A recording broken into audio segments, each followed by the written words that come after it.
The New York Times has reported that Ukrainian President Volodymyr Zelensky has called on President-elect Donald Trump to support Ukraine in its fight against Russian aggression, emphasizing the importance of a strong America for global stability. Zelensky invoked Ronald Reagan's peace through strength policy, hoping to align Trump with a firm stance against Russia. Despite this, Trump has historically shown disdain for Ukraine, often blaming Zelensky for initiating the war and expressing skepticism about continued U.S. military aid.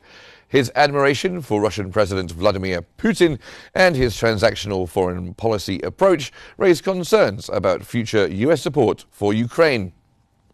Zelensky's plea suggests Ukraine's strategic importance to the U.S. and is an attempt to appeal to Trump's focus on resources and power, while signaling potential risks if Trump pushes for a rapid peace deal that could disadvantage Ukraine.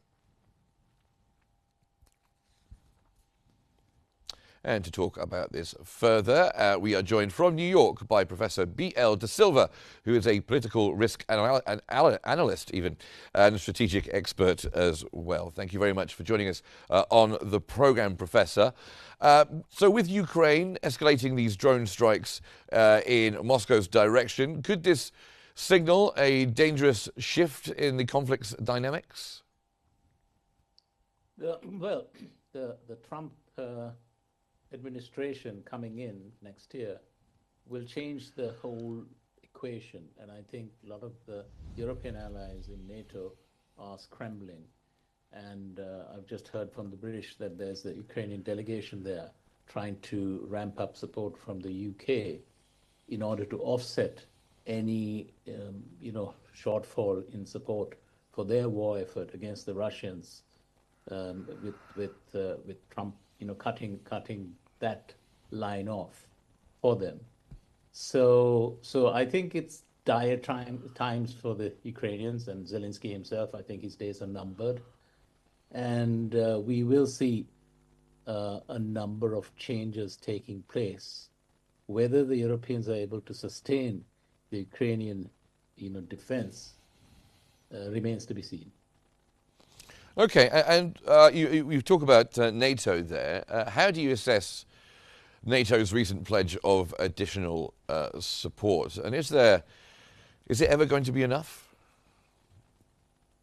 The thing is this, NATO will take, probably 3 years in order to ramp up their defense, given that the Germans are woefully, inadequate in the defense sector, even the French.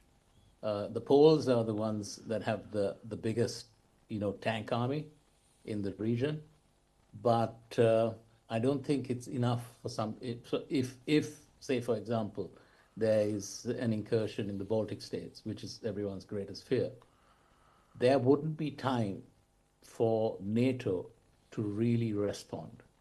Because if you look at the Iskander missile, that could reach the Baltic states. I mean, there's no time for reaction. So given all of that, I think